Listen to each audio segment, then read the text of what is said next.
Oui, donc, pour ceux qui étaient là la dernière fois et pour ceux qui n'étaient pas là, bienvenue à l'école des disciples, et pour ceux qui verront cet enseignement en ligne aussi, bienvenue. Nous allons développer et continuer à développer le thème des dons de l'esprit. En fait, les dons de l'esprit sont vraiment innombrables et très variés. Je ne pense pas qu'on puisse en faire une liste. Mais quand dans la parole de Dieu on parle des dons de l'esprit, on fait plus particulièrement allusion à 9 dons bien précis qui ont été donnés à l'Église et dont l'apôtre Paul nous parle dans la première lettre aux Corinthiens. Donc, je vous les recite. Voici l'apôtre Paul ce qu'il nous dit. Pour ce qui concerne les dons spirituels, je ne veux pas, frères et sœurs, que vous soyez dans l'ignorance. Il y a diversité de dons, mais le même esprit. Diversité de services, mais c'est le même Seigneur. Diversité d'opérations, mais le même Dieu qui opère tout en tous. Or, à chacun, la manifestation de l'esprit est donnée pour l'utilité commune. Notez l'utilité commune. Amen. En effet, à l'un est donné par l'esprit une parole de sagesse. Nous l'avons abordé la dernière fois. À un autre, une parole de connaissance, selon le même esprit. À un autre, la foi, par le même esprit. À un autre, des dons de guérison, notez le pluriel, des dons de guérison, par le même esprit. À un autre, le don d'opérer des miracles. À un autre, la prophétie. À un autre, le discernement des esprits. À un autre, diverses sortes de langues. À un autre, l'interprétation des langues. C'est un seul et même esprit qui opère toutes ces choses, les distribuant à chacun en particulier comme il veut. Notez bien, un seul et même esprit. Alors aujourd'hui, nous allons aborder 2 nouveaux dons dans cette liste que Paul nous donne. C'est Chiquitam qui va vous présenter la parole de connaissance et je vous présenterai le don de la foi. Chiquitam ou Sébastien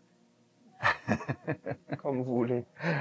a reçu de Dieu le ministère de prophète. Il a été reconnu comme tel par les responsables de l'Église et il a d'abord exercé, n'est-ce pas Chiquitam, un ministère itinérant C'est ça. avant de s'établir ici dans cette assemblée où il exerce son ministère et vous l'en avez sûrement déjà eu un échantillon. Si vous avez des questions pendant l'enseignement, ce qui ne manque pas d'arriver, ne les posez pas tout de suite, vous les notez et on aura un temps de questions-réponses et on y répondra tout à l'heure. L'organisation de la soirée, eh bien, il y aura 2 plages de 40 minutes. Une première plage avec 30 minutes d'enseignement et une pause de 10 minutes maximum. J'insiste sur le maximum.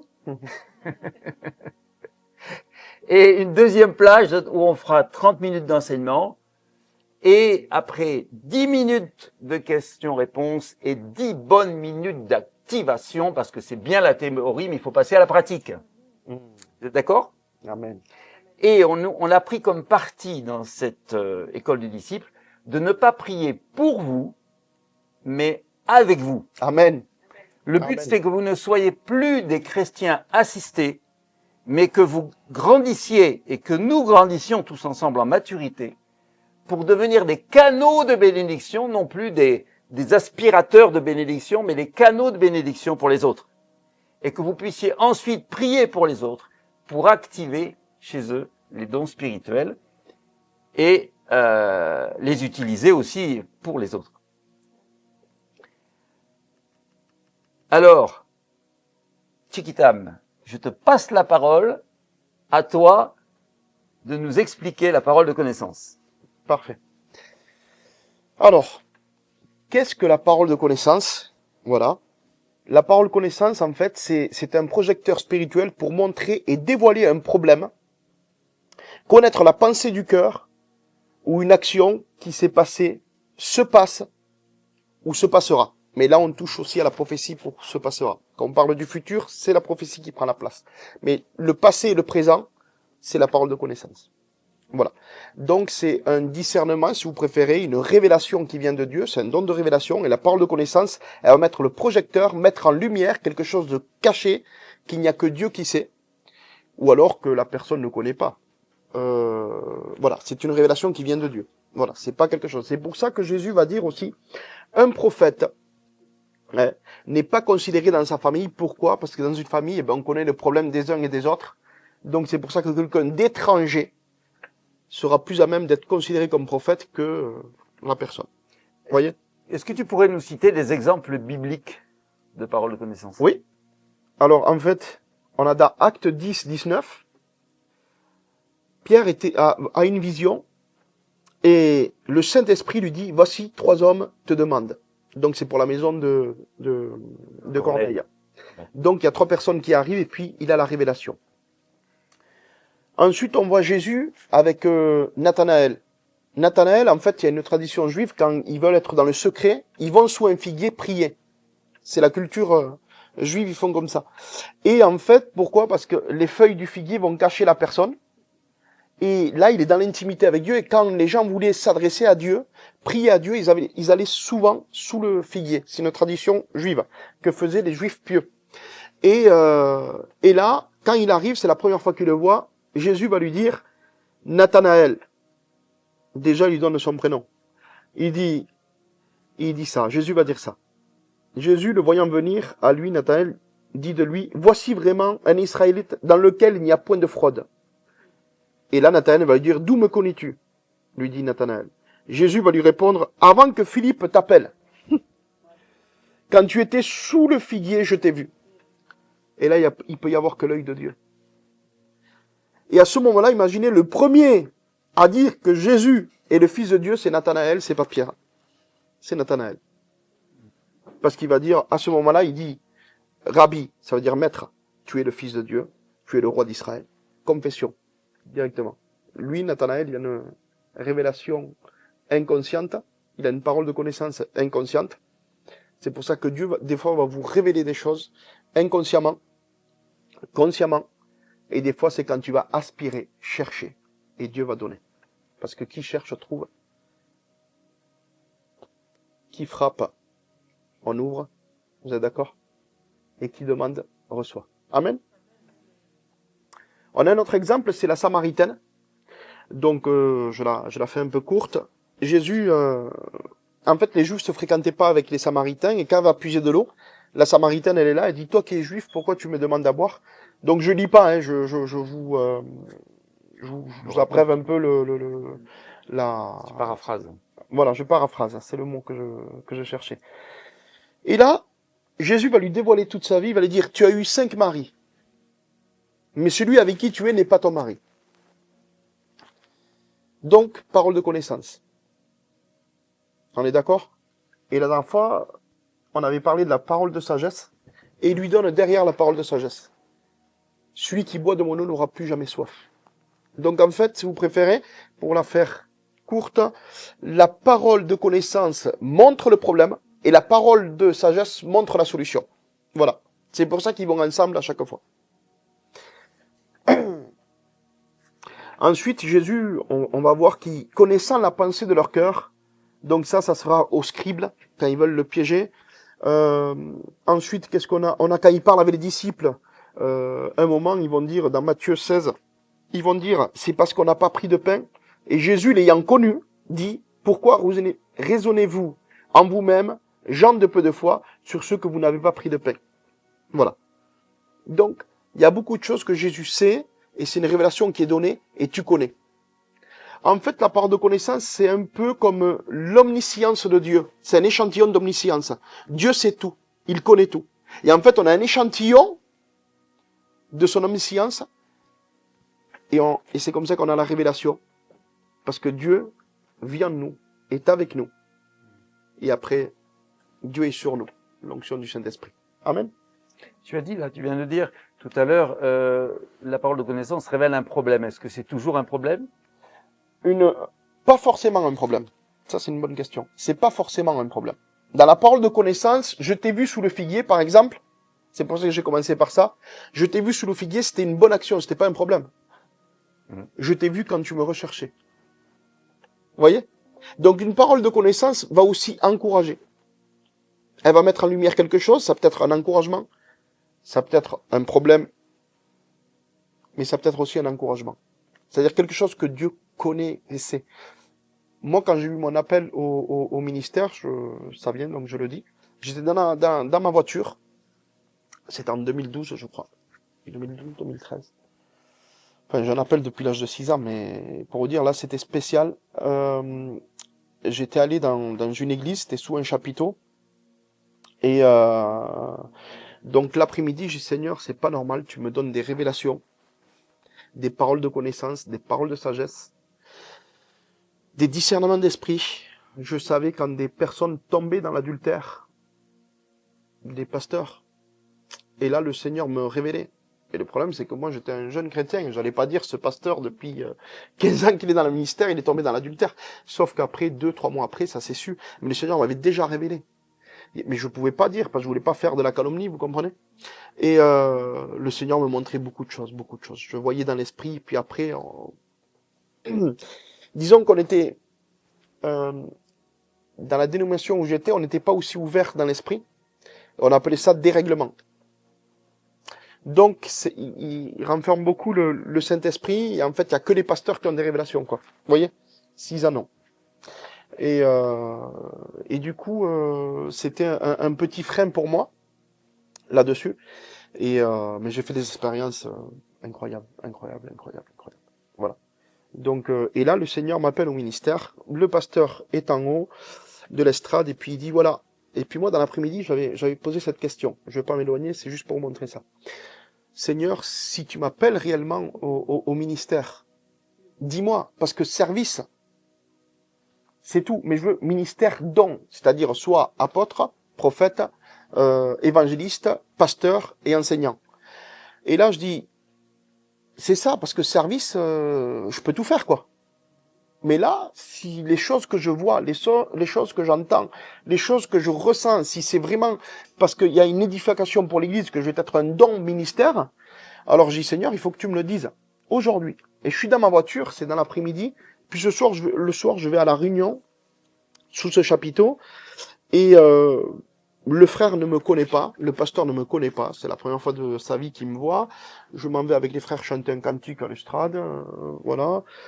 Je me fonde dans la masse, et puis là, il va dire, voilà, il y a un frère qui est monté chanter avec les autres, et Dieu me dit de te dire qu'il y a un appel au ministère dans ta vie, tu dois servir le Seigneur, tu dois te trouver des anciens, et puis c'est assez rapide, il y a une forte onction, et puis c'était spécial, hein.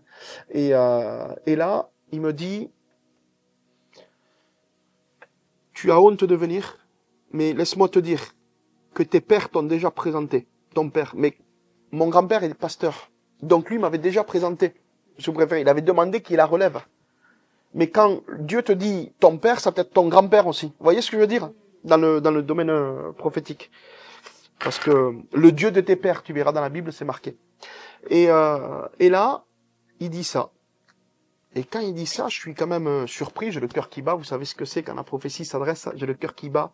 Et là, je dis, Seigneur, c'est pas possible. Il dit, je t'explique, Dieu me dit de te dire que cet après-midi, dans ta voiture, il t'a entendu. Tu étais au volant de ta voiture et tu as demandé que Dieu te réponde si tu es vraiment appelé au ministère. Oui, tu es appelé au ministère. Waouh. Donc il a eu une parole de connaissance, là. Ah oui, parole de connaissance. Vous voyez, et il me dit, et Dieu a besoin de toi dans son œuvre. Waouh. Et là, je suis comme ça, je résiste un peu, je suis au milieu, j'ose pas. J'essaye d'aller très court parce que c'était vraiment puissant, ce jour-là. Et là, j'étais comme ça, je dis, Seigneur, il insiste, et après il me dit, je vais pas trop insister. J'ai dit, parce qu'il insiste pas trop, il vient de dire que, j'ai dit, Seigneur, il dit qu'il doit pas insister, je demande, Seigneur, qu'il insiste encore. Je sais pas pourquoi je dois encore insister, mais il bataille pendant 10 minutes, un quart d'heure. Et là, j'arrive au bout de 10 minutes, un quart d'heure, je dis, Seigneur, voilà, je veux que tu me confirmes par une prophétie. Alors là, je demande vraiment des toisons. La prophétie se lève, je dis, je veux pas que tu dises service, je veux que tu dises vraiment ministère. La prophétie, elle se lève, je t'appelle à un ministère de puissance. J'ai besoin de toi dans mon œuvre, parce que je veux faire des grandes choses avec toi, et j'ai besoin de toi dans mon œuvre. C'est un ministère de puissance que je te donne. J'ai besoin de toi. Lève-toi. Là, c'est grave, parce que dans cette dénomination où j'étais, t'attends de faire 3 ans d'année biblique et après on te consacre, on t'impose les mains pour le ministère. Regarde, là ils ont tout fait à l'envers. Ah ouais, non. Il y a quelque chose de spécial ce soir qui se passe. Aucun pasteur de mon église que j'étais était là. Il y avait que les femmes. Alors que si une église, le chapiteau qui était venu avait fait un don de 1000 € pour notre église. Donc ils étaient censés les honorer. Tout le monde a eu un empêchement, il n'y avait que les femmes. À ce moment-là, le Saint-Esprit m'a parlé. Je savais que j'allais pas me lever là. Commencer le ministère dans cette église-là, dans cette région-là, et voilà, je savais que ça allait pas se faire avec eux. Alors, où je savais pas, j'ai laissé faire le Seigneur. Ce qui se passe, c'est que là, il y a la prophétie, ça a été confirmé par la prophétie, il faut que tu te lèves. Et là, je suis là, je dis, Seigneur, il dit qu'il va pas venir me voir. Il dit, j'arrête d'insister, ça fait 20 minutes, je m'en vais m'asseoir et puis il viendra me voir à la fin. Je dis, Seigneur, parce qu'il vient de dire qu'il ne viendra pas me voir. Alors si c'est vraiment pour moi. Mais je dis ça dans mon cœur, je veux qu'il vienne. Je finis pas de dire ça dans ma pensée, qu'il y a sa main qui se pose là-dessus. Il est descendu entre-temps que je priais. Il pose sa main, tout le monde debout. Il pose sa main sur moi, t'acceptes ou tu refuses le ministère. Et là, je suis comme ça, waouh, je suis comme ça, et puis je suis encore tout tremblant. Voilà. Je pleure, je suis émotionnellement béni aussi. Et là, je suis comme ça, j'arrive pas à tenir debout. Et là, il y a la mère de mes enfants qui dit, Seigneur, donne-lui la force d'aller devant. Et là, je suis comme ça, je sens un vent chaud. Mais comme si on avait mis un ventilateur et quelque chose me prend et me transporte jusqu'à devant. Même que je voulais pas, c'était plus fort que moi. Comme un vent qui m'accompagnait, un vent chaud, je sais pas comment vous expliquer, spécial. Hein. Et je me retrouve devant, je tombe à genoux, il dit, voilà pourquoi on est venu, c'était pour ce ministère-là. On le consacre au ministère, on le consacre. Mais normalement, ça se fait pas. Et là, il m'impose les mains, 5 pasteurs. Ils m'imposent les mains. Et ils disent, voilà, c'était pour ça qu'on est passé par là, on ne devait pas passer dans cette ville, voilà pourquoi on est passé. Vous voyez. Donc, il y a eu des paroles de connaissance, il y a eu des confirmations, etc. Donc là, il y a une succession de paroles de connaissance. Waouh. Mais C'était beau. comment reçoit-on une parole de connaissance? Parce que je parle pour toutes les personnes qui sont ici et qui aimeraient en recevoir. C'est ça. Alors, et en fait, comment on reçoit une parole de connaissance? En fait, c'est une révélation qui vient surnaturelle de Dieu. C'est pas une connaissance qui est basée sur des compétences humaines. C'est vraiment des compétences du Saint-Esprit. Amen. Voilà. C'est pour ça que je vais expliquer un peu l'appel au ministère, comment il s'est fait. Enfin, la confirmation du ministère, de l'appel, parce que l'appel, je l'ai eu depuis tout petit. Et voilà. Donc, il y a plusieurs éléments qui peuvent venir. On peut avoir des visions. Voilà. On peut avoir des songes. Dieu parle par des songes. Vision. Vous avez eu, l'apôtre Pierre a eu une vision.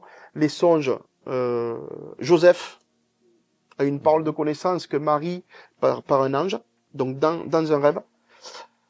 On peut avoir l'apparition d'un ange aussi. On peut avoir entendre des paroles audibles ou tout simplement l'inspiration du Saint-Esprit à notre esprit. Donc c'est une connaissance, je sais. Je sais pas pourquoi, mais je le sais. Et tu me coupes les mains, je te dis non, c'est comme ça, je sais. Parce que Dieu te donne justement cette omniscience qui lui appartient, sa connaissance à lui.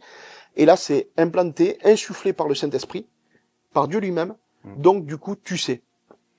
Comme on dit, tu sais que tu sais que tu sais que tu sais. Voilà, c'est ça. Retenez cette formule. C'est une intuition soudaine et on sait avec certitude, on est convaincu par le Saint-Esprit. Donc voilà. Et je vous donne un exemple, la transfiguration. Jésus est transfiguré. Comment Pierre, Jacques et Jean savent que c'est Moïse et Élie? On est dans le domaine de l'esprit, on est dans le domaine vraiment surnaturel, on est dans l'élément de Dieu, on est dans le royaume de Dieu, on est dans une scène céleste. Et en fait, dans le ciel, on est connu comme on a été connu. Donc, on connaît comme Dieu. On a ce potentiel-là. Et dans cette scène-là, je ne sais pas combien de milliers d'années il y a entre Moïse et Jacques, Jean, mais je sais pas combien d'années il se passe, mais je pense pas qu'ils pourraient reconnaître Moïse et Élie. Voilà. Et ils ont su, parce que c'est une révélation, justement, l'omniscience de Dieu qui s'est manifestée. Vous voyez? Voilà. Donc, en définition, Est-ce que tu pourrais nous donner une définition de ce don? Tiens, voilà. est-ce qu'on peut le définir? Alors, une parole de connaissance est une révélation surnaturelle de l'existence ou de la nature d'une personne ou d'une chose ou la connaissance de quelques événements qui nous est donnée par le Saint-Esprit dans un but précis.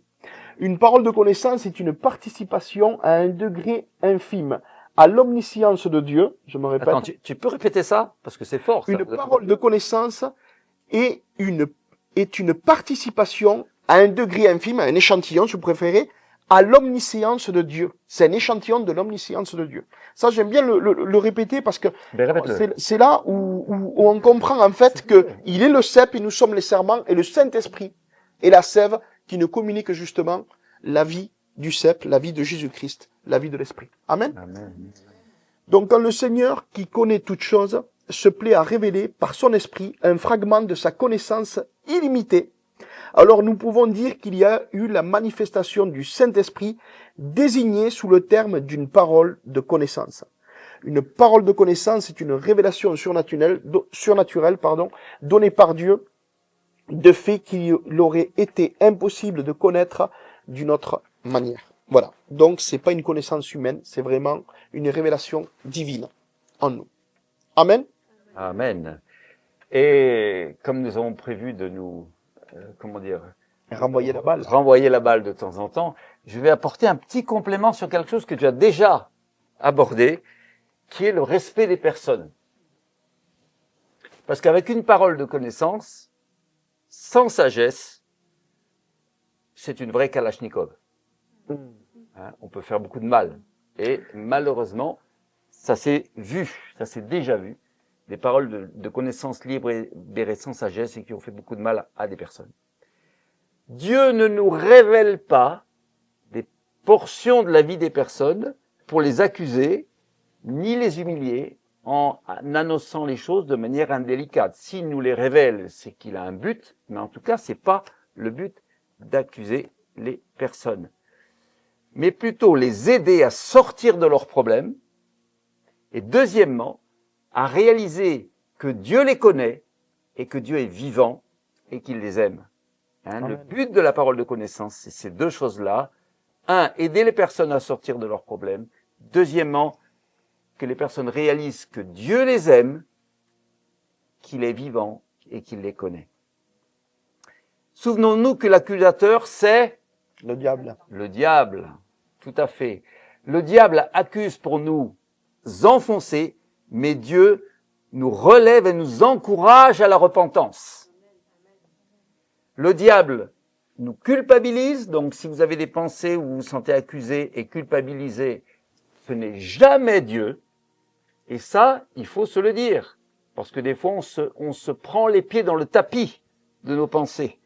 Donc, accusation, culpabilisation, jamais Dieu. Mais si vous ressentez des pensées de repentance, ça peut venir de Dieu. Généralement, ça vient de Dieu d'ailleurs. Hein, des pensées de pardon, de demander pardon à quelqu'un, ou bien d'accepter de pardonner à quelqu'un aussi. Ça vient de Dieu. Parce que Dieu nous responsabilise et il veut qu'on grandisse comme des fils et des filles matures et pleins de cette dimension de dignité qu'il veut nous donner. Malheureusement, il faut le dire, trop de personnes dans l'Église ont annoncé des prophéties au sens général, hein, c'est-à-dire des paroles venant de Dieu à la manière du diable. Pourtant, c'était des prophéties de Dieu. Mais on peut annoncer des paroles de Dieu à la manière du diable. Souvenez-vous ce que le diable a fait dans le désert. Il a été quand même gonflé. Il n'a pas utilisé un livre de sorcellerie. Il a utilisé notre livre à nous, la Bible, pour attaquer le Fils de Dieu. Alors, rassurez-vous, ou sachez-le en tout cas, il nous attaque aussi, il peut nous attaquer directement ou indirectement par la parole de Dieu.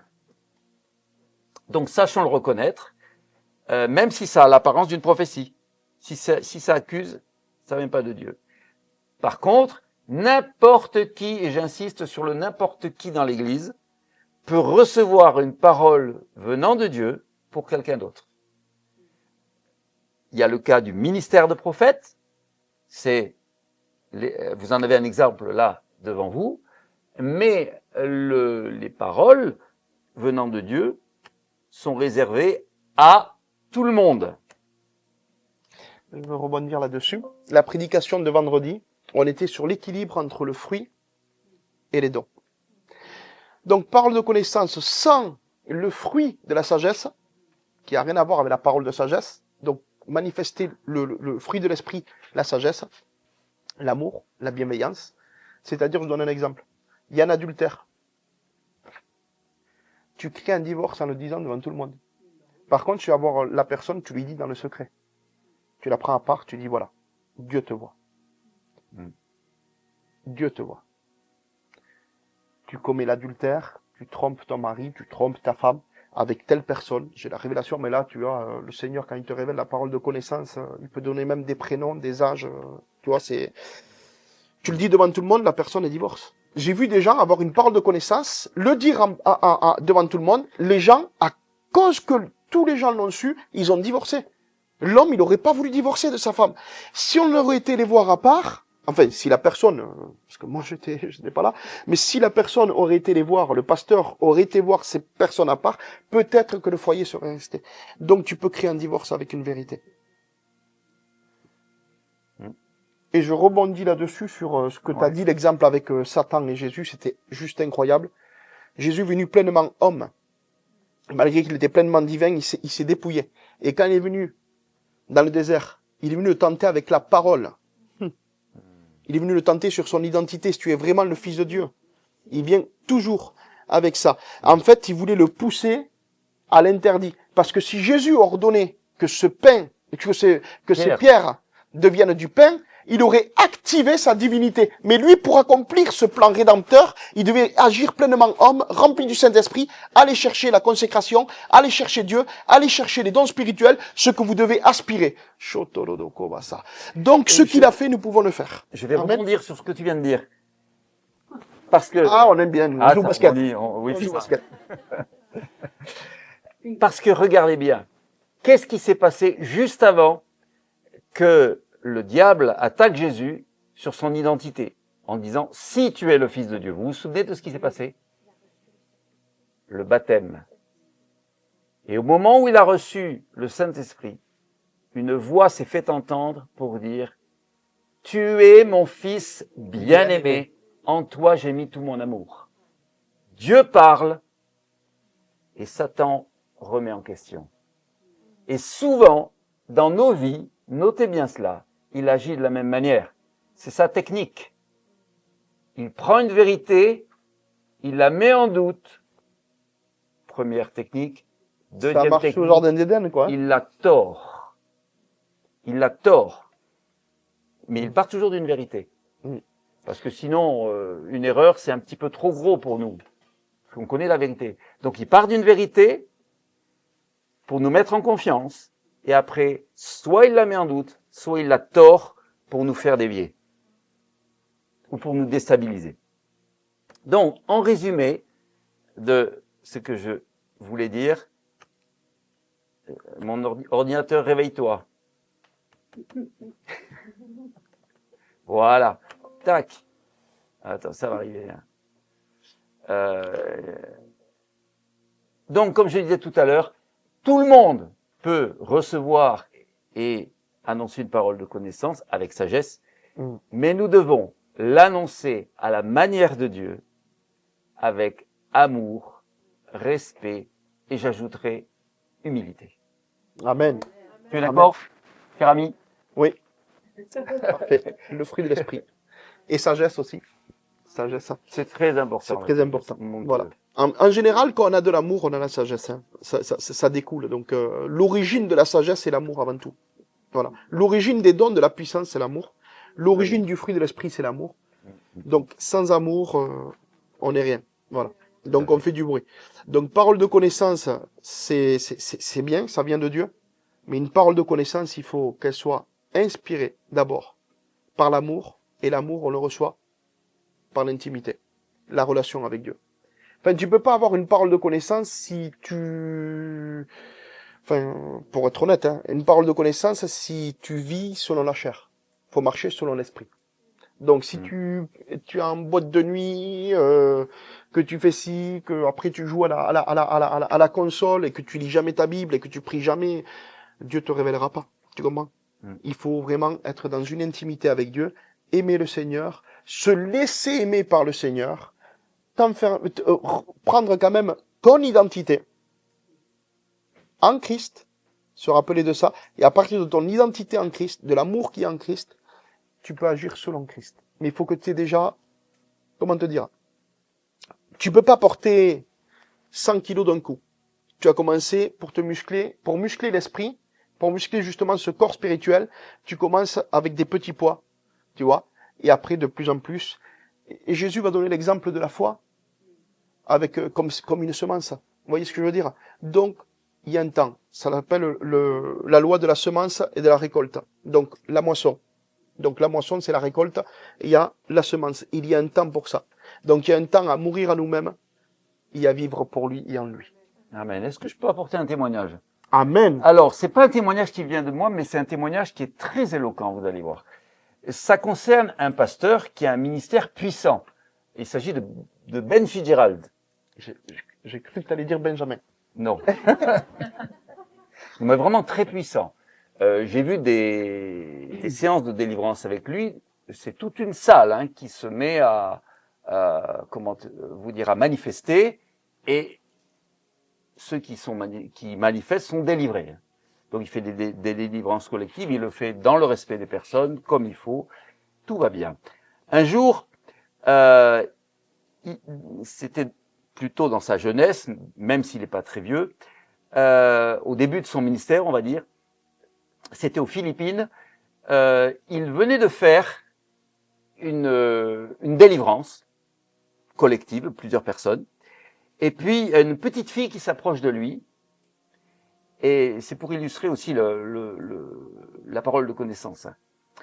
Elle lui dit bonjour monsieur, bonjour, je vous vois, je vois que vous avez une armure dorée et vous êtes revêtu d'une armure dorée. Donc déjà la petite fille, vous voyez, c'est même pour les enfants, elle a un discernement de l'esprit, mais en même temps une parole de connaissance. Il y a un trou dans cette armure au niveau de la ceinture. Ah bon? Alors débat quand la petite fille, oui c'est ça, quand la petite fille lui dit que il a une armure dorée, il dit ah oui. Ah oui, ben tu sais, c'est dans Éphésiens 6, c'est l'armure du chrétien. Et puis elle lui dit oui, mais il y a un trou dans cette armure. Et là, le Saint-Esprit immédiatement au pasteur lui révèle pornographie. Et ce pasteur, ça n'arrive pas à tous les pasteurs, mais c'était son cas et il a eu l'honnêteté et l'humilité de le raconter, bien qu'il ait reçu une onction puissante, qu'il exerçait déjà son ministère, qu'il était déjà reconnu comme ayant cette onction puissante et ce ministère dans l'église, à l'époque c'était l'église de Bethel avec Bill Johnson, eh bien, de temps en temps, regarder 4 heures de pornographie après les cultes. Oh. Choquant. Qu'est-ce qui s'est passé? Une faille dans son armure. Après cette séance de délivrance, eh bien, quelques mois après, sa vie s'est complètement écroulée. Évidemment, il a réagi, il a fait ce qu'il faut, il s'est repenti. Non seulement il s'est repenti, mais il a renoncé au péché qu'il continuait de commettre, et il est entré pleinement dans son ministère avec une armure sans faille. Maintenant, Amen. Et maintenant, il a un ministère extraordinaire. Mais vous voyez que on peut déjà être un chrétien engagé, avoir reçu une onction et avoir une faille dans notre armure. Donc, il est très important qu'en tant que chrétien, on vive une vie sans péché. C'est la sanctification dont parle Paul en particulier, mais en fait toute la Bible. C'est très très important. Si vous avez, je ne sais pas pourquoi je dis ça, mais je le dis, si vous avez une faille dans votre armure, alors sachez que l'armure du chrétien, on ne la met pas le matin, on l'enlève le soir. Hein. L'armure du chrétien, normalement, on la porte toute la journée, jour et nuit. Voilà. Et si vous avez une faille dans votre armure, vous n'êtes pas obligé de le crier à tout le monde, mais faites le point avec Dieu. Repentez-vous, demandez pardon à des personnes si besoin, et renoncez à cette faille, parce que sinon, le diable ne va pas vous louper. Voilà. Et alors, j'ai ajouté cela, c'était par rapport à une illustration de la parole de connaissance, mais vous voyez que ça peut aller loin. Parfois, les paroles de connaissance nous permettent aussi de nous corriger, parce que nous sommes, j'aime bien cette parole de Carlos Payan qui disait, nous sommes des chrétiens en chantier. Donc voilà, ce que je viens de dire, ça n'accuse personne, mais en fait, c'est valable pour nous tous. Hein. Nous sommes en chantier et appelés à nous sanctifier, nous perfectionner pour vivre une vie sainte et nous aimer les uns les autres pleinement. C'est vrai, Carlos Payan, un homme de Dieu qui a marqué son époque. J'étais à ses obsèques et puis on a fait des événements avec David Terry, Jérémy Potin, il y avait Carlos Payan. Donc c'est vrai que bon, son départ pour nous a été un peu trop prématuré quand même. Voilà. Mais il est rentré à la maison. Voilà. Si on Donc fait voilà. une pause maintenant. On pourrait faire une pause. Vous avez marqué des questions sur la parole de Gardez-les. connaissance. Gardez-les. Et on fera une question-réponse après. Et on propose une petite pause pour reprendre après. Hein? C'est reculer d'un pas pour sauter plus loin. Allez, 10 minutes, on se donne 10 minutes. Vous voyez, il est moins 5 à 5. C'est bien. Pétante, on recommence. Et on redémarre. C'est bon? Allez, on reprend. Donc, du coup, là, c'est Jean-François qui va vous enseigner là-dessus, sur le don de foi. Donc, Jean-François est enseignant, c'est son ministère qu'il a reçu, donc, depuis des années. Donc, c'est pour ça que Jean-François n'est pas pasteur, mais il est enseignant. C'est pour ça que la dernière fois, il avait donné justement son témoignage que on voulait qu'il soit pasteur dans une église. Quand tu connais ton appel, tu sais les choses que tu peux faire et que tu peux pas faire. Parce que si t'es pas dans ton appel, t'es pas dans le plan de Dieu. Et donc, tu fais des choses où tu passes à côté. C'est à l'envers. Voilà. Donc, reconnaître son appel, c'est très important. Et savoir ce que Dieu nous a confié. Et le secteur, le couloir où il nous emploie. Amen. Donc Jean-François, tu vas nous parler du don de la foi. Et j'ai une question. Ah, Pourquoi un don de foi quand on a déjà la foi? mais tu sais que tu poses de bonnes questions. Vous ne l'avez jamais posé cette question? Parce que quand on se convertit au Seigneur, quand on fait de Jésus notre Sauveur et notre Seigneur, ben c'est qu'on a la foi. Alors pourquoi un don de foi en plus? Bonne question ça, hein? Il faut voir le contraire être à quelqu'un d'autre. Pour faire grandir notre propre foi. Parce que notre foi, Tu donnes des éléments là. Oui, tu chauffes. Je vais reformuler. Ah, voilà, c'est ça. Quelle est la différence entre le don de foi et la foi? Alors, Voilà. je vais te le dire. Grâce au don de foi, en fait, je viens de vous dire ce que c'est que la foi initiale. Grâce au don de foi, on reçoit cette foi dont Jésus nous parle dans Marc au chapitre 11, et ça va être très important, notez bien ces références-là. Marc au chapitre 11, je vais donner les versets après, et dont l'apôtre Paul nous dit que c'est un don du Saint-Esprit. Alors on va le lire ensemble et je vais vous le lire dans la version Summer, Marc 11, versets 22 à 24, et vous le relirez à tête reposée, version Summer. Ayez foi en Dieu. Vraiment, je vous l'assure, dit Jésus, si quelqu'un dit à cette colline, soulève-toi de là et jette-toi dans la mer, sans douter dans son cœur que cela va se réaliser, la chose s'accomplira pour lui. C'est pourquoi je vous le déclare, tout ce que vous demandez dans vos prières, croyez que vous l'avez reçu et cela vous sera accordé. Ça, c'est le texte tel que nous le présente la version Summer et on va entrer en profondeur dans ce texte. Vous allez voir que c'est d'une richesse insoupçonnée. Petit détail, ce texte que je viens de vous lire, c'est grâce à ce texte que Kenneth Hagin, certains connaissent Kenneth Hagin, a reçu une révélation alors qu'il était immobilisé à l'âge de 16 ans dans son lit, atteint de 2 maladies incurables, reconnues comme incurables par 5 médecins. Il a reçu une révélation du Seigneur et qui a déclenché en lui justement cette réception du don de foi. Il s'est levé de son lit et il s'est mis à marcher.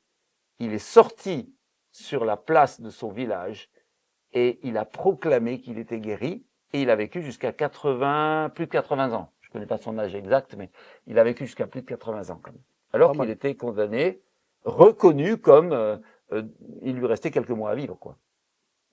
Il ne devait pas passer l'âge des 16 ans. Il en a vécu 70 de plus. Alors en fait, il y a 2 sortes de foi. La première et la seconde. Ça va, jusque-là, je suis un bon enseignant.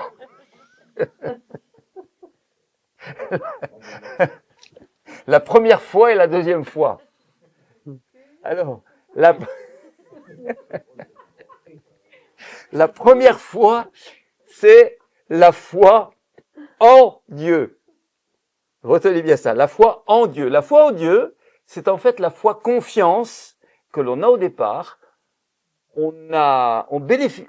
À un moment donné dans notre vie, quelque chose se passe, une rencontre avec Dieu, on ressent tout son amour, on ressent tout ce qu'il a fait pour nous, on ressent qu'il est mort sur la croix pour nous sauver, et on est tellement retourné à l'intérieur qu'on lui donne toute notre vie et qu'on place toute notre confiance en lui.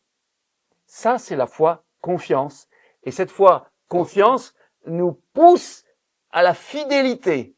Dans le mot foi, il y a ces 2 sens. Dans l'étymologie du mot foi, confiance et fidélité. Et les 2 mots confiance et fidélité viennent du même mot en latin.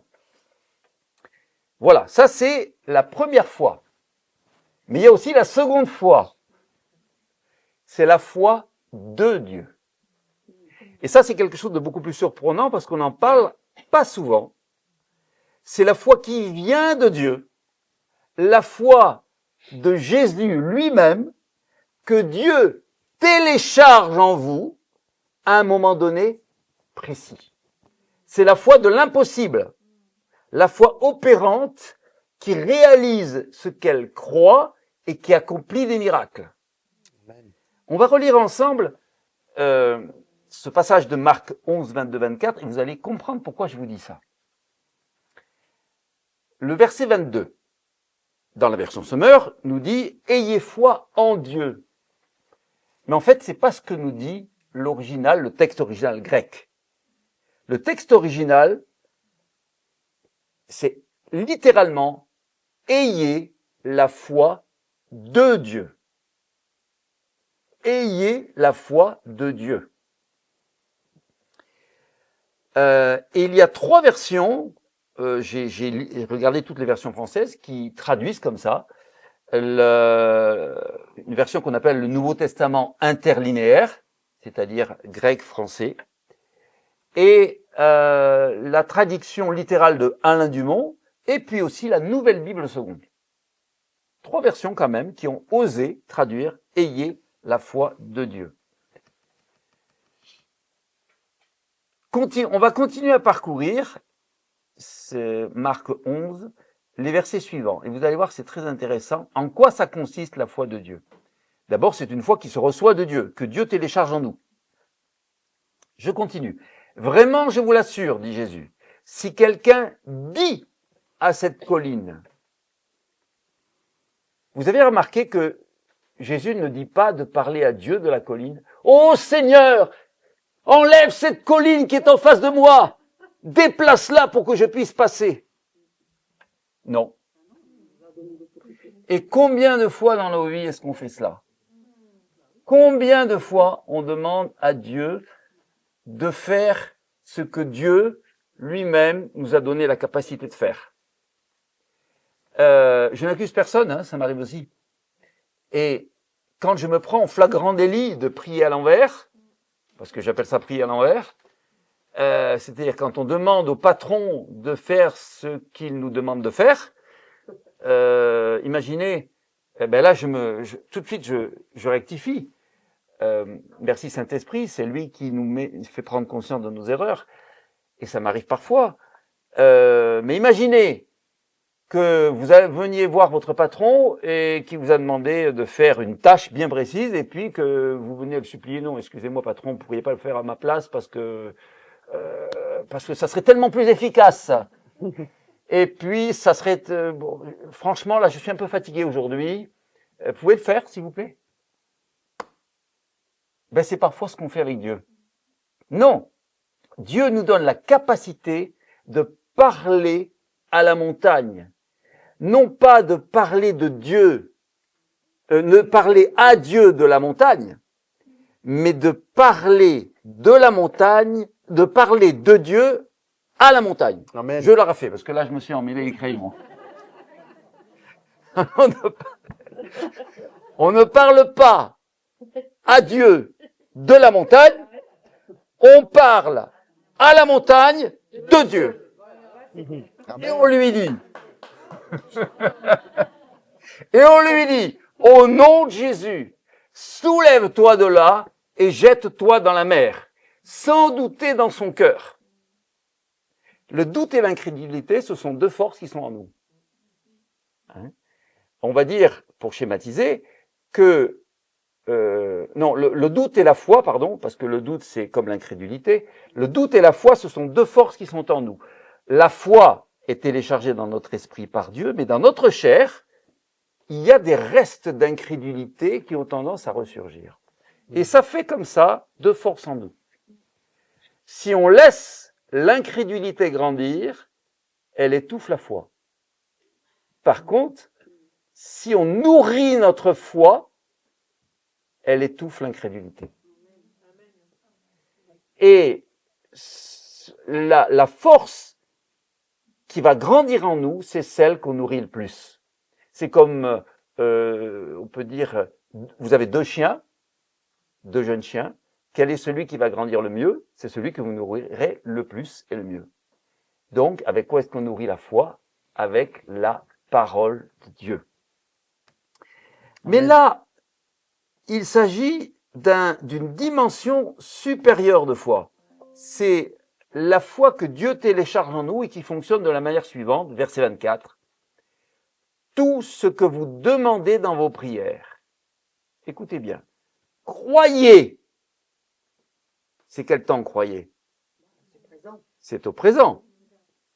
Ou à l'impératif. Tout à fait. Plus précisément, c'est l'impératif. Que vous l'avez reçu. C'est quel temps ça? C'est du passé. Et cela vous sera accordé. C'est du? Donc, quand on croit au présent, là, maintenant, qu'on l'a déjà reçu. Pourquoi est-ce qu'on l'a déjà reçu? Parce que Jésus a déjà pourvu sur la croix pour ce que l'on demande. Donc, on n'a pas besoin de supplier. on se positionne dans la foi, on croit là maintenant qu'on l'a déjà reçu, et puisqu'on l'a déjà reçu et qu'on vient de le demander, cela nous sera accordé. Littéralement, ce sera à vous. Le texte grec dit « ce sera à vous, ce sera à nous ». Donc, si on se positionne dans la foi, en croyant qu'on l'a déjà reçu parce que Jésus l'a déjà payé sur la croix, cela sera à nous. Ça, c'est la foi de Dieu. C'est une dimension de foi qui ne vient pas simplement de nous, mais qui vient de Dieu en nous. C'est en fait le don d'une foi qui sort de l'ordinaire, une foi spéciale. Parce qu'il y a des... Pourquoi cette foi spéciale d'ailleurs? Pourquoi est-ce que Dieu à certains moments télécharge cette foi? Parce qu'en fait, il y a des situations dans notre vie, vous l'avez sûrement marqué, où notre foi normale ne suffit pas. La foi que nous avons tous en tant qu'enfants de Dieu, quand nous donnons notre vie à Jésus, ne suffit pas pour déclencher un miracle. Et pour qu'il se manifeste immédiatement et spectaculairement, parce que parfois il y a urgence. C'est ce don de foi. Nous en avons un très bel exemple dans la parole de Dieu. Alors, avant de vous le dire, je vais vous poser la question. Est-ce que vous voyez, je vais vous mettre un peu sur la voie, c'est un apôtre qui a reçu ce don de foi et qui a accompli un miracle. Un apôtre qui a accompli un miracle à la parole de Jésus. Bingo! Pierre, quand il a marché sur l'eau. Il a obéi à Jésus et il a marché sur l'eau. Ça, c'est miraculeux. Je connais honnêtement pas beaucoup de personnes qui ont fait aussi bien que Pierre. Bien sûr, on voit toujours le fait que Pierre, à un moment donné, il a vu les vagues, il a senti le vent, il a commencé à douter, il a coulé. Oui, mais qui d'entre nous a déjà marché sur l'eau? Et qui est déjà sorti de la barque? Bonne remarque. Donc le don de foi, c'est une dimension de foi qui vous tombe dessus à un moment donné parce que le besoin est urgent.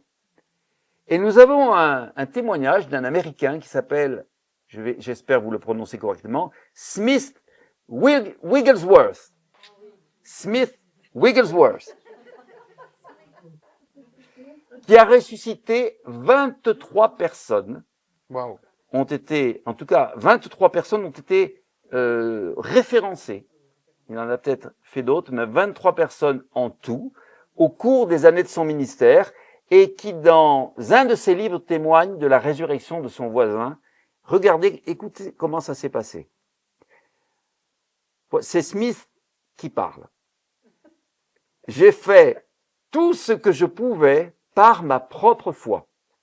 Mais ensuite, Dieu s'est emparé de moi d'une façon telle que je pouvais croire en quoi que ce soit. Voilà, c'est une dimension de foi où vous n'avez plus aucun doute. Le doute s'efface complètement. La foi de Dieu. C'est la foi de Dieu. La foi du Seigneur Jésus-Christ s'est emparée de moi et une paix solide s'est déversée dans mon cœur. Et j'ai crié, « Il vit! Il vit! Il vit !» Et mon voisin est revenu à la vie et il est toujours vivant aujourd'hui. Au moment où il écrivait, bien sûr, ces lignes. Donc, je vous redis l'essentiel de son témoignage. Je pouvais croire en quoi que ce soit. La foi du Seigneur Jésus-Christ s'est emparée de moi. Donc, ce n'est plus notre simple foi, notre foi de baptisé. C'est la foi du Christ qui s'empare de nous. Et une paix solide qui vous remplit d'une paix qui élimine toute peur, toute crainte, tout doute. Et ça se répand dans votre cœur. C'est un don qui va vous donner, je dis vous donner, parce que c'est ce qui va se passer, une confiance surnaturelle quand vous affrontez une situation, humainement parlant, dramatique. Ou bien face à certains démons aussi. Vous savez qu'il y a des démons qui sont plus effrayants que d'autres. Et les démons, d'ailleurs, s'amusent à nous effrayer. Et parfois, ils le sont vraiment. Eh bien, Dieu manifeste aussi ce don de foi spécial qui vous permet de vous sentir grand, fort et inimpressionnable, indéstabilisable, inamovible dans la foi. Je vois des personnes qui font « J'aimerais bien avoir ce don-là ». Eh bien, on va tout à l'heure activer ces dons-là en priant ensemble. La foi normale, il y a une nuance, justement, tu as abordé la question tout à l'heure. Quelle est la différence entre la foi normale et le don de foi? La foi normale, c'est mettre sa foi en action malgré le sentiment de crainte. C'est-à-dire, on a peur, la peur ne s'en va pas, mais on y va quand même. C'est le courage de la foi aussi. Hein? Mais on a du courage parce qu'on a confiance en Dieu. Donc ça, c'est la foi normale. Mais le don de foi, c'est une cloche transparente qui descend sur vous et qui détruit littéralement le sentiment de crainte et qui vous remplit d'une assurance où vous pouvez tout vaincre en fait, sans avoir pris d'héroïne. C'est la drogue de Dieu, mais c'est une drogue sans accoutumance, sans effet secondaire et totalement bénéfique. J'ai une petite question. Pour recevoir ce don de foi spécial, qu'est-ce qu'il faut faire? Ah, est-ce que ça vous intéresse? Bon, alors bien sûr, on peut le demander, et c'est ce qu'on va faire tout à l'heure. Hein. On va plus que le demander, on va l'activer. Mais pas seulement le demander. En fait, il faut se mettre en action en allant déjà jusqu'au bout de la foi, de notre foi normale. Dieu ne nous donnera pas le don de foi si déjà on ne met pas en action notre foi de baptisé. Alors, bien sûr, tout à l'heure, on va demander à Dieu ce don, mais il ne va peut-être pas vous le donner là tout de suite, parce que a priori, il n'y a pas d'urgence, le plafond ne va pas s'écrouler et la terre ne va pas trembler, donc on n'en a peut-être pas besoin tout de suite, mais on le demandera aujourd'hui, peut-être pour demain, après-demain, dans 1 an, et à un moment donné, cette cloche transparente risque de descendre sur vous. C'est un bon risque, hein. On prend le risque? Alléluia! Première remarque. Ne dépendez pas du don de foi pour avoir la foi confiance en Dieu. Autrement dit, n'attendez pas de Dieu qu'il vous donne le don de foi pour avoir la foi. Mais quand vous avez mis toute votre foi en action et que vous vous trouvez encore limité, c'est à ce moment-là que Dieu vous envoie cette mesure de foi supplémentaire, une foi, je vais dire, de qualité supérieure, c'est la foi de Dieu quand même, c'est pas rien, hein, la foi de Jésus, alléluia, merci Seigneur, qui vous permet de vaincre une situation humainement insurmontable. Il y a des connaisseurs de situations humainement insurmontables parmi vous? Ben, moi, ça m'est arrivé. Trop de chrétiens, et parfois ça m'arrive aussi, hein, ne bougent pas parce qu'ils estiment ne pas avoir assez de force, assez de foi, assez de temps, assez d'expérience, assez de, je suis trop petit, je suis trop jeune, je suis trop vieux. En fait, tous les prophètes, tous ceux que Dieu a appelés, ont eu ce type d'objection. Regardez Moïse. Tu vas délivrer le peuple d'Israël, tu vas aller voir Pharaon. Mais qui suis-je, moi, qui pour m'exprimer? Paraît-il qu'il bégayait. Il dit qu'il avait des difficultés de langage. Vous imaginez? Quelqu'un qui va voir le pharaon. Le pharaon qui dit, qui c'est ce type-là? Donc, humainement parlant, il avait raison, Moïse, il avait raison. Et humainement parlant, nous pouvons avoir raison. C'est comme quand Pierre a dit à Jésus, non mais Jésus, qu'à Dieu ne plaise, tu n'iras pas à Jérusalem te faire trucider. Jésus lui répond, Arrière de moi, Satan, tes paroles ne viennent pas de Dieu, mais du diable.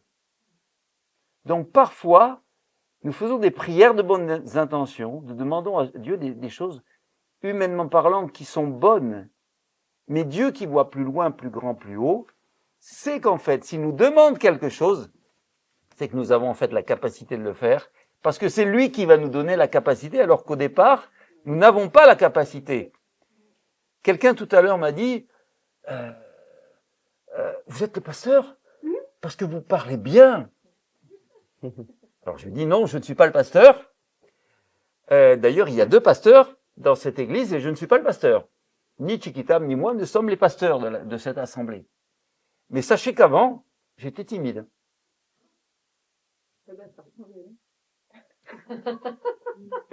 Et j'étais même un grand timide. Et la timidité m'a souvent paralysé. Et bien, vous voyez que Dieu m'a guéri.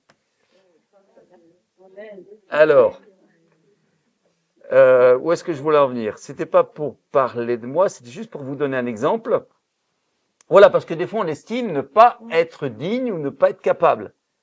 Et les années passent, on en est toujours au même stade, parce qu'en fait, trop souvent, nous voulons sentir, nous voulons voir, nous voulons savoir, avant même de nous mettre en route, pour nous mettre en route. Et ça, c'est une erreur monumentale. Un piège dans lequel on risque de tomber. Or, que nous dit la parole de Dieu?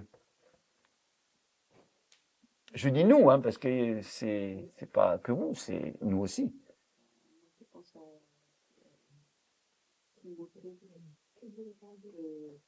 Le Seigneur ne nous a pas donné un esprit de servitude, non, de timidité, mais de force et d'amour. Ben vas-y, tu peux le dire à voix haute, c'est excellent, oui. Dis-le bien fort, que ce soit enregistré. Ça y est. Ne te laisse pas prendre par la timidité. Esprit de timidité, hors de cette salle. Le Seigneur ne nous a pas donné un esprit de timidité, mais d'amour, de force et de sagesse. Je crois bien, oui. En tout cas, ce que tu dis, c'est bien vrai.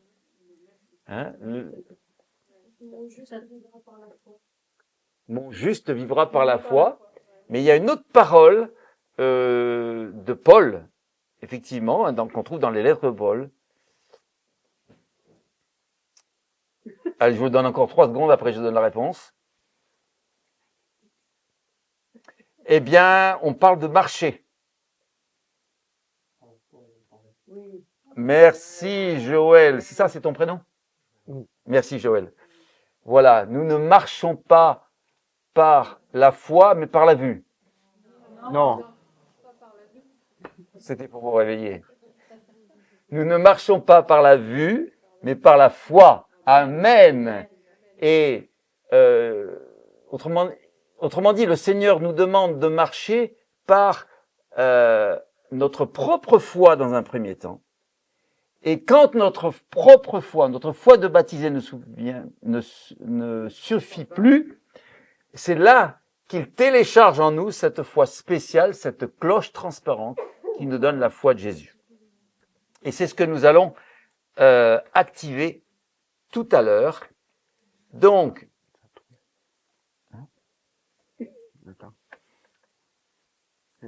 Chiquitam, qu'est-ce que tu pourrais nous dire de plus sur la foi? Tu as un témoignage à nous raconter, je crois.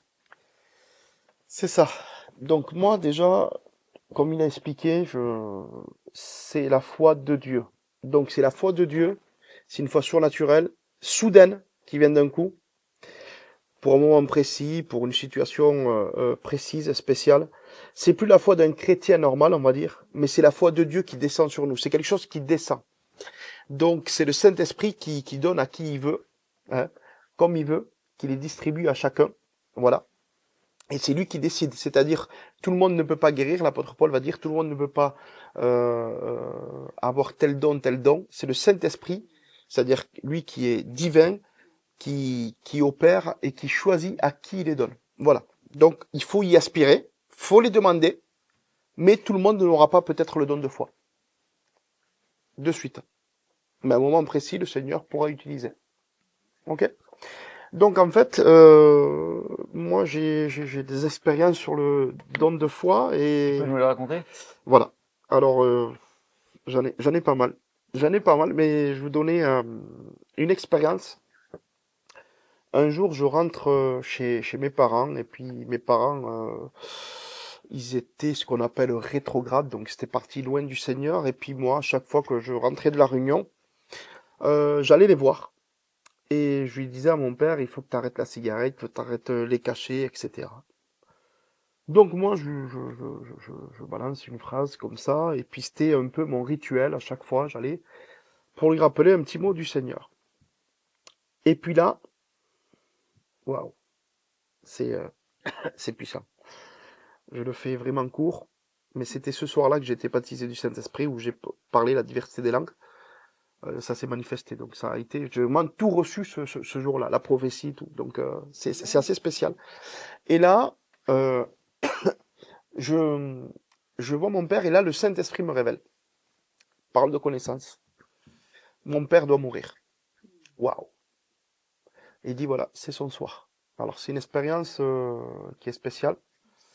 Et je le dis pourquoi? Parce que la personne, vous allez voir, hein, par la suite, mon frère qui ne sait rien rentre et dit la même chose. Voilà. Donc, et là, le Saint-Esprit me bloquait, comme si qu'il mettait la main devant la bouche, et moi je voulais l'avertir.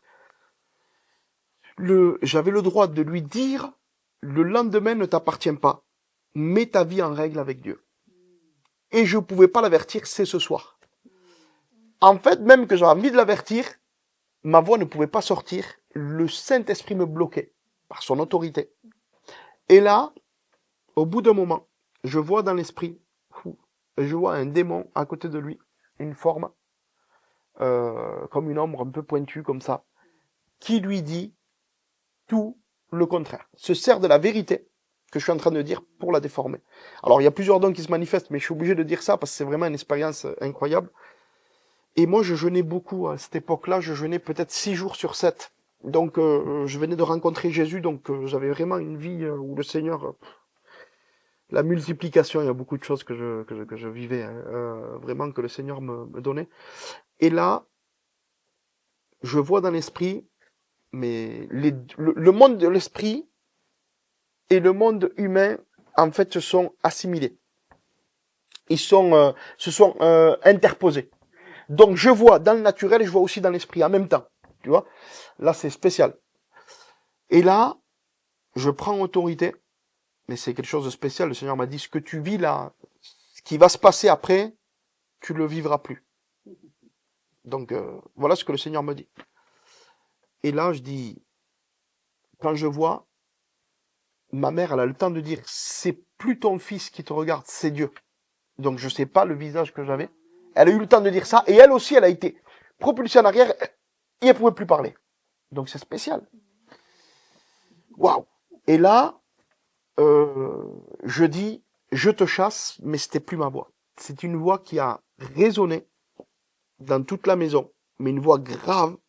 Et on aurait dit que, je sais pas comment l'expliquer, que Dieu était venu, s'était déplacé, était descendu sur moi, et c'était vraiment l'autorité de Dieu qui s'est adressée. Et en fait, j'ai la révélation que le démon lui disait, si tu arrêtes tes cachets et la cigarette, ce soir tu meurs. Donc il y avait une vérité, mais ça l'empêchait. Si tu les gardes, tu peux. Tu vas vivre. Mais si tu les enlèves, tu vas mourir ce soir. Et là, je suis comme ça. Et à ce moment-là, quand j'ai parlé, j'ai vu la sphère de la terre. J'ai vu que la personne qui s'est déplacée en moi, Dieu, à ce moment-là où il a parlé, il y a eu un silence qui était interplanétaire. Ça a duré 2 secondes. Je voyais comme les insectes, les moustiques qui faisaient la révérence. C'était vraiment la royauté de Dieu, c'était en céleste. Et là, à ce moment-là, il pouvait y avoir une vague de 30 mètres, j'avais pas peur. Il pouvait y avoir des missiles nucléaires, j'avais pas peur, c'était rien. Je n'avais peur de rien. La crainte, le doute n'existait plus. Je savais que là, j'étais intouchable et que le Dieu là qui habitait en moi, là, qui est venu me visiter à ce moment-là, avec un doigt, il détruisait l'univers. Et quand ça a parlé, ça a résonné dans la maison. C'était comme une voix de de tonnerre. Hein. Les gens ont été... mes frères, ça a été vraiment une voix qui a été portée, c'était pas ma voix. Avec Puissant, Je te chasse, ça a été vraiment spécial. C'est une expérience que j'oublierai jamais. À partir du moment que c'est descendu sur moi et qu'il y a la manifestation, j'ai vu l'esprit, il est parti, mais comme une explosion. Il est parti, allez, presque désintégré, quoi. Ça s'est enfui. Tout le monde était là, et quand j'ai dit ça, j'ai vu comme un voile qui s'est enlevé des yeux de mon père et des oreilles, et il a tout compris en instantané, j'ai pas eu besoin d'expliquer. Il dit, je vais tout jeter. J'ai mon frère qui était là, qui a voulu parler, mon petit frère. Lui, il a pas pu s'approcher de moi. Il a voulu me toucher pour dire, c'est quoi ça? Parce que la voix était porteuse. Il a été propulsé à peu près 4 mètres. Il disait, il voulait pas croire, il était athée. Et plus il voulait pas croire, plus il était béni, il pleurait. Il disait, mais c'est quoi, je comprends pas, il y a Dieu. Mais il voulait pas croire, il était rebelle. Et puis, touché sur place. Et là, et le Saint-Esprit ne me permettait pas de lui dire, tes jours sont finis. Et donc, du coup, mon père va jeter ça. Il jette les cachets, tout ça. Et il comprend, il réalise, il y a la compréhension qui se fait. Et j'ai mon frère qui est là. Mon autre frère, parce qu'on est 4. J'ai mon autre frère qui me touche. Et ce que je pouvais pas dire, lui, il le dit. Il dit, t'aurais dû mourir ce soir, mais Dieu te rajoute une coudée de vie, ce que le Saint-Esprit me disait. Pendant 1 heure, et tu auras le temps de nous voir convertis. Dieu te rajoute une coudée de vie. Tu mouriras pas ce soir, et parce que tu as obéi, t'as jeté ci, t'as jeté ça. Voilà. Et ce qui s'est passé là, c'est que moi, à ce moment-là, quand mon frère me touche, il reçoit l'onction, l'onction que j'ai, en fait, elle déborde, il me touche, et puis il est en larmes, et puis il prophétise, quoi. Là, ma mère est renouvelée dans l'esprit, donc elle parle en langue, il y a une onction, et moi, à ce moment-là, je parle en langue. C'était tellement net que mon père disait, ça fait longtemps que tu parles en langue? Je fais, non, c'est la première fois. Je lui ai dit après. Et aussitôt, je prophétise, le cœur de Dieu est réjoui. Parce qu'il y a une repentance, son enfant s'est repenti. Et là, si tu préfères, j'ai eu tous les dons presque en même temps, le même soir. Je n'étais pas encore passé par les eaux du baptême, mais j'étais baptisé du Saint-Esprit en amont. Donc, voilà. Et du coup, c'était vraiment spécial. Et tout le monde a été béni, touché. Et mon frère, quand il m'a touché, il a eu une vision et tout. Et lui, il était pris. Il a dit, je voyais, il y avait des serpents autour de moi. Et puis ils sont partis. Et puis là, il a vu dans l'esprit. C'était spécial. C'était vraiment, c'était une expérience qui était divine. Donc le don de foi, c'est ça. C'est vraiment la foi de Dieu qui vient en toi et qui se manifeste. J'ai une petite expérience aussi. Une fois, je l'ai raconté, celle de la tempête vendredi. Mais je vous racontais une autre. J'étais à l'école biblique à Perpignan. Et puis j'ai ma fille, Shaina, que vous voyez. Là c'est la 2e fois, mais là, le don de foi est accompagné du don de miracle. Mais il y a quelque chose qui s'est manifesté. Donc, elle se sèche les cheveux. J'ai mon autre fille qui fait partie d'une autre dénomination. Elle était là, elle a vu le miracle instantané. Donc, les cheveux il y a un côté qui aspire, qui souffle, et un côté qui aspire. Donc, on est dans un Airbnb. Et j'ai ma fille, elle a 10 ans, 9-10 ans. Les cheveux rentrent dedans. Les cheveux, ça fait comme une boule, et puis ça crame, et il y a de la fumée qui sort. Donc, ces cheveux ont vraiment pris feu. Ils ont été atrophiés. Et là, je vois ça, je tire, je suis obligé de forcer. Et puis, quand je tire, je laisse les cheveux dedans, mais c'est en train de lui brûler. Je voyais la fumée et tout, ça. Je tire, et j'ai une boule de cheveux comme ça, dans les mains. Et là, je prie.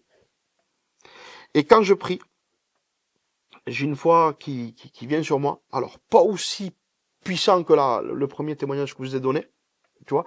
Mais là, j'ai le don de foi qui se manifeste avec le don de miracle. Je prie et je dis, j'ordonne maintenant que les cheveux poussent. Et je sens de l'huile qui sort de mes mains. Il y a de l'huile qui sort. Et je savais pas comment expliquer. Et puis, une personne chrétien m'a dit, ben en fait, c'est de l'huile. Et je disais, on aurait dit comme du gel douche. C'était quelque chose de gras qui sortait. Alors, je savais pas, puisqu'on était dans la douche. Donc, moi, canal, terre à terre, je dis, du gel douche. Et après, on me dit, non, c'est de l'huile qui est sorti. Et en fait, c'était pour ça, c'était gras. Et il y avait quelque chose qui sortait de mes mains. Et au fur et à mesure, les cheveux poussaient. Ce que j'avais, la boule qui est devenue, c'est devenu des cheveux, ils ont repoussé. Alléluia. Ces cheveux ne sentaient même pas le cramer. Ça a été un miracle incroyable. Ma fille, elle peut le témoigner encore, hein. Après, voilà. Ben, après ces beaux témoignages, on peut peut-être passer au Lazare, Jésus, Ah, Lazare. non, encore Par un- contre, j'ai un petit témoignage qui vous dit. Vas-y, vas-y. C'est un frère, Samuel de Sijan. C'est pas un grand prédicateur, c'est pas ci, c'est pas ça. C'est un homme de Dieu qui se lève pour servir le Seigneur. Pareil. Et lui, il a ressuscité un mort. Et du coup, ça s'est passé à Sijan, un enfant de 2 ans qui tombe dans la piscine, il est mort. Et là, comme c'est chez les gitans, hein, l'autre église d'appel, il arrive paniqué. Et lui, il voulait délaisser le ministère en disant, voilà, on est persécuté par la famille et d'autres dénominations où la famille est. Et puis, donc, ça fait des divisions dans la famille. Voilà. Donc, c'est un peu le problème des religions, hein. Et du coup, il dit, Seigneur, c'est pas possible, ma famille tourne le dos pour une religion, alors que moi, je vis la vérité avec toi, etc. Et là, il arrive, il dit, bon, mais je vais appeler Chris Campion, je vais dire que j'arrête. Et qu'est-ce qui se passe? Là, il y a le problème, il va là-bas, et là, le Saint-Esprit lui parle alors. Qu'est-ce que tu vas faire maintenant? Qu'est-ce que tu vas faire? Tu vas faire quoi? T'abandonnes? Regarde le problème qu'il y a. Il y a un mort maintenant. Il y a un enfant, tu vas faire quoi? Et là, il dit, Seigneur, je sais pas. Il dit, va. C'est moi qui t'envoie. Il va là-bas, l'enfant est mort. Et le Seigneur lui dit, ouvre-lui la bouche. Et lui, il arrive, il essaye, et il n'arrive pas. Écoutez bien, il lui dit, ouvre-lui la bouche. Il essaye, il n'arrive pas, c'est contracté. Tous les muscles sont contractés. Il dit, au nom de Jésus, que la bouche s'ouvre. La bouche s'ouvre. Et là, par le Saint-Esprit, par de connaissance, il fait comme ça, il dit, tu mets tes mains dedans, tu retires l'esprit de mort, et tu dis, je mets maintenant un esprit de vie. L'enfant, il a ressuscité aussitôt, il a pleuré, il a demandé à manger. Alléluia. Vous voyez? Ça a été puissant. Du coup, là-bas, à Sijan, à côté de Perpignan, entre Perpignan et Narbonne, il y a une église, tout est possible, Sijan, qui s'est créée parce que toute la famille est venue justement en réunion. Donc c'est pour ça que, voilà, la résurrection des morts, il n'y a pas que aux États-Unis que ça se fait. Ça se fait aussi partout, là où il y a le corps du Christ. Et ce qu'il y a, c'est que justement, Amen. ce don de foi, avec le don de miracle. Pour moi, ressusciter un mort, il y a 3 dons qui se manifestent. Il y a le don de foi, le don de miracle et le don de guérison. Parce que si la personne est morte d'une maladie, il faut la guérir. Mhm. Il y a le miracle et il y a la foi. Et les 3 combinés, pour ressusciter un mort, eh bien, il faut ces trois dons complémentaires. C'est intéressant ce que tu dis, hein. Ça montre que les dons fonctionnent ensemble. Voilà. On les présente là les uns après les autres, mais souvent ils fonctionnent ensemble. Évidemment, déjà, sans la foi, il n'y a rien qui marche. Et alors, l'amour n'est pas un don, mais on verra plus tard, mais on va le voir abondamment que sans amour, il y a aussi rien qui marche. Quoique, certains ont pu recevoir les dons, enfin,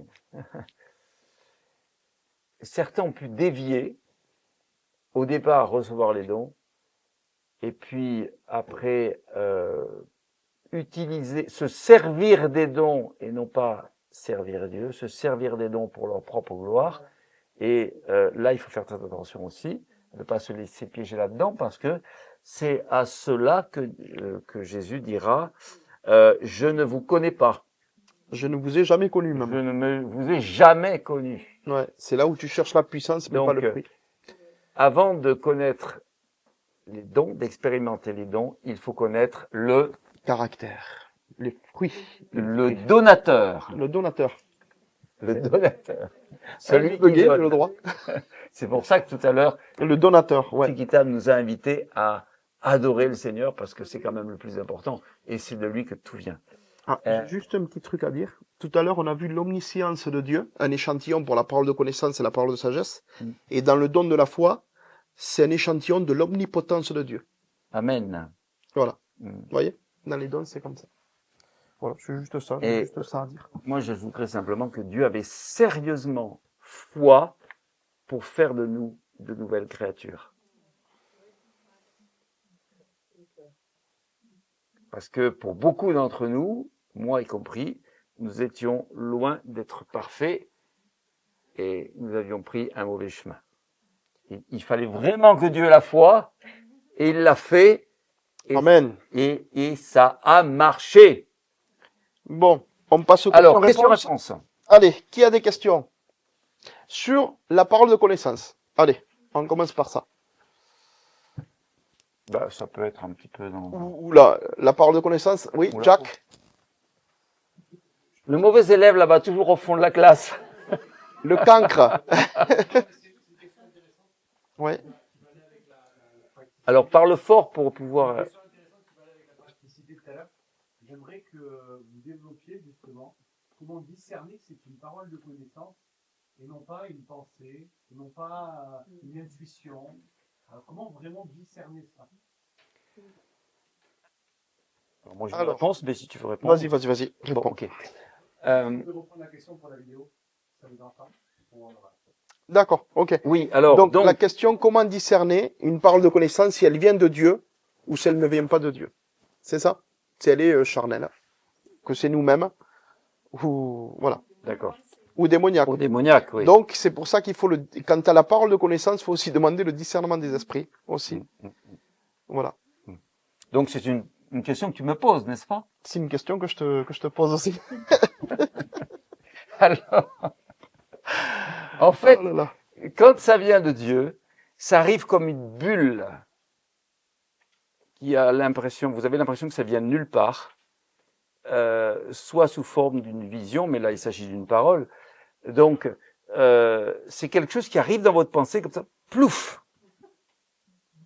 Ça fait plouf. Bon, ça fait pas le bruit plouf, mais ça fait l'effet. Non, mais c'est vrai ce que je vous dis. Hein. Bon, un petit peu d'humour ne fait pas de mal, mais c'est vrai que ça vous surprend. C'est pas quelque chose, le fruit d'une réflexion. C'est pas le fruit d'une rumination. C'est pas le fruit d'une méditation. C'est soudain. C'est soudain, surprenant, et ça répond, alors soit à justement un problème que vous vous posez, ou bien à une situation qu'une autre personne vit. Et là, vous ne savez pas pourquoi vous recevez cela. Mais vous savez, déjà, vous ne savez pas pourquoi vous recevez cela, mais aussi, vous ne savez pas toujours à quelle personne ça s'adresse. Aussi. Mais en tout cas, l'effet que ça fait en vous, c'est quelque chose, vous sentez que ça vient de l'extérieur, en fait. Maintenant, ça vient de l'extérieur, certes, mais ça peut venir, il y a deux extérieurs possibles, vous êtes d'accord avec moi, ça peut venir du diable ou ça peut venir de Dieu. Alors, une parole de Dieu ne sera jamais accusatrice, une parole de Dieu ne culpabilise jamais, une parole de Dieu sera toujours en accord avec la Bible, avec la parole de Dieu, donc une parole de Dieu sera toujours en accord avec l'Écriture, en fait. Et une parole de Dieu est toujours une parole qui relève, qui encourage, qui tire vers le haut, et alors que le diable, lui, vous tire vers le bas, vous accuse, vous culpabilise, et son but est de vous enfoncer, ou bien de vous faire dévier. Est-ce que tu aurais d'autres éléments à ajouter à ça? Oui, parce qu'en fait, voilà, une parole de connaissance, je le dis parce que c'est mon quotidien. Une parole de connaissance, en fait, moi je reçois, je sais. Il y a des fois j'ai une intuition, mais je sais qu'elle vient de Dieu. C'est quelque chose, je sens, c'est la en fait, l'homme spirituel, en fait, le visible est tiré de l'invisible. Donc, tu as des oreilles, tu entends, spirituellement, dans le prophétique. Tu vois, tu ressens, tu vois. Donc, t'as l'ouïe, t'as la vue, t'as l'odorat, t'as le toucher. Et le toucher, tu vas toucher une personne et de suite, t'as une révélation. Paf! C'est le contact, tu vois. Au contact. Ensuite, tu peux avoir, parce que ça, la parole de connaissance, t'es pas obligé d'avoir le ministère de prophète. On est d'accord, c'est donné à l'Église pour l'édification des saints, pour le perfectionnement des saints. Et c'est même On est pour tous saints, l'utilité commune. mais on n'est pas parfait. Et on est appelé à la perfection. Mais on est tous saints. Donc vous êtes saints. Ok? Voilà. Et parfait, on est en train de le devenir par la grâce. Et du coup, tu sais. Sur pause. Vas-y. Juste pour poser une question, après je rappuie sur on. Play. Sur play.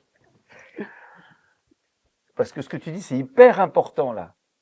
Est-ce que vous savez, est-ce que vous croyez tous, mais c'est pas une honte de dire que vous ne le savez pas ou que vous n'y croyez pas, que vous êtes saints? Est-ce que pour quelqu'un, ça semble trop gros et ça semble trop beau? C'est pas une évidence. C'est pas une évidence. Il n'y a aucune honte à ce que ce soit pas une évidence. Avant que ça devienne une évidence, c'est pas une évidence. Donc, on va travailler à ce que ça le devienne. Ok. Donc, ça sera une question qu'on abordera, mais c'est très important. Merci de ton honnêteté. On abordera ce sujet. Play. Attends, je remets un peu en arrière. Donc du coup, j'étais en train de dire qu'il y a on a trois révélations. Ça peut être psychique, psychologique, un discernement humain. Voilà. Moi, quand quelqu'un me ment, j'ai pas besoin d'avoir la révélation. Je sais quand il me ment parce que les yeux ne mentent pas. On est d'accord? Vous connaissez tout ça. On va avoir un discernement humain. Ça, c'est différent. Donc, on peut avoir une personne qui a une attitude un peu, voilà, courbée, triste. On va dire, cette personne est triste. Mais bon, j'ai pas besoin d'avoir une révélation. La parole de connaissance, ça va pas dire tu as l'air triste, ça va dire pourquoi tu es triste. La parole de connaissance, ça va dire pourquoi tu es triste et quelle est l'origine de la tristesse. La parole de connaissance, ça va aller là où il y a l'emprisonnement et elle va déverrouiller, elle va te mettre dehors, en fait, de cette prison émotionnelle. La parole de connaissance, elle va mettre en lumière ce qui est caché. La parole de connaissance, elle va dévoiler ce que les démons font dans ta vie. Tout ce que tu as subi dans ta vie. Tu vois? Donc, il y a beaucoup de choses que la parole de connaissance, elle va me dire, par exemple, que quand tu étais au collège, on se moquait de toi. On te faisait du mal. On te sous-estimait. Donc, tu as pris une mentalité. Si à chaque fois on te dit tu es un zéro, ben, tu vas te comporter comme un zéro. Pourquoi? Parce qu'on te l'aura tellement mis en tête. Donc, tu t'es senti faible alors que tu es forte normalement. Et on t'a dit ça au collège, on t'a mis de côté. Oui, c'est à toi que je parle, ma sœur. Donc, c'est ça la parole de connaissance. Il y a une révélation. Là, je suis en train de démontrer ce qui se passe. Alléluia. Donc, en fait, le fait qu'on te dit ça et qu'on te culpabilise pendant des années, donc tu crois que c'est comme ça. Tu vois ce que je veux dire? Et en fait, c'est pas comme ça. Dieu avait un projet pour toi. Il avait un projet pour toi. Il avait un projet justement pour que tu sois leader et non pas un suiveur. Amen. Que Dieu soit béni. Donc, tu sais, tu connais, parce que tu sais, c'est la connaissance. T'as la révélation, c'est d'un seul coup. C'est une image qui vient. Tu peux avoir comme une vision d'un endroit, une date, c'est parole de connaissance. Et ça peut venir sous plusieurs formes. Et le prophétique, c'est assez spécial parce que t'arrives comme ça. Tu sais par où tu rentres, mais tu sais pas par où tu sors, en fait. Tu vois, il y a tellement de dimensions dans le prophétique. Et c'est pour ça qu'il faut vraiment faire attention de l'origine. Si, comme il a dit, si c'est une parole qui va tuer, elle n'est pas de Dieu. Ah oui, c'est clair. La parole est toujours pour relever. Tu vois? Jésus donne une parole de connaissance prophétique sur Pierre qui va le renier 3 fois, mais quand Pierre croise son regard, c'est un regard d'amour. Ça produit la repentance. Le Saint-Esprit va te donner des vérités. Tu as péché, tu as commis ça, ça, ça, ça. Et la parole de sagesse va te donner la solution. C'est pour ça qu'en fait, tu peux pas donner une parole de connaissance. Je dis bien une parole de connaissance. Il faut que tu aspires aussi au don de parole de sagesse. Parce que parole de connaissance sans la sagesse derrière, il vaut mieux s'abstenir. Pourquoi? Parce que tu fais plus de mal que de bien. C'est pour ça qu'il faut vraiment l'exercer dans l'esprit. Parole de connaissance est toujours suivie d'une parole de sagesse. Où la parole de connaissance, elle est suivie après par une prophétie. Elle est suivie par quelque chose qui vient toujours te relever. Tu vois? Et une parole de connaissance peut être aussi encourageante. C'est pas obligé qu'il y ait un problème. C'est-à-dire un encouragement. La parole de connaissance, je t'ai vu cet après-midi, il était 14h52, tu étais dans ta voiture et tu étais en train de demander à Dieu de te parler pour recevoir ce don-là. Oui, Dieu te le donne. Tu vois? Donc ça s'appelle une parole de connaissance avec une vision et puis une révélation. Mais il faut avoir le discernement, parce que tu as des sources. Je vous raconte une expérience là-dessus, vite fait, et je finis. On passe à l'activation. Et est-ce que vous avez d'autres questions? La parole de connaissance. Ouais, on va passer sur d'autres questions parce que... Non, l'activation. Non, mais attends, on finit les questions. Par les songes. Dans ce cas-là, est-ce qu'on peut plus développer, ça commence à voir penser un songe, ça viendrait évidemment. Alors, ben ça, c'est là où il faut que tu demandes le discernement des esprits. Il faut faire le discernement des esprits. Les songes, Dieu parle par des songes. Il faut savoir que les songes, en fait, le rêve, c'est le monde des esprits. Ton esprit s'en va. Ton âme et ton corps restent, mais ton esprit est transporté. Donc, tu es dans le monde des esprits. C'est pour ça que, souvent de fois, vous allez voir dans la Bible que Dieu parle à travers des songes et des rêves, mais nous, on prête pas garde. Donc, il y a beaucoup de choses. Je pense que il est tard. Et que gardez les questions-réponses. On y reviendra. Et non, mais la prochaine fois, on commence par les questions-réponses de là. Parce qu'il y en a beaucoup, je pense qu'il est tard et qui doivent rentrer. Et sinon, on en a jusqu'à minuit. Mais c'est le pays, justement, le pays. C'est le monde des esprits. Et quand tu es dans le spirituel, tu peux avoir plusieurs origines. Tu vois? Donc, c'est pour ça que il te faut, c'est même pas la parole de connaissance qu'il faut pour les songes, c'est surtout la parole de sagesse. C'est pour ça que tu vas avoir Daniel qui révèle parole de sagesse, révélation des songes, et ensuite tu auras aussi Joseph qui révèle, et que Dieu lui donne une capacité justement pour sortir le pays d'Égypte de la famine, et justement bénir même autour les pays alentours. Donc allez, voilà. On prie pour activer. Allez, on va prier pour activer.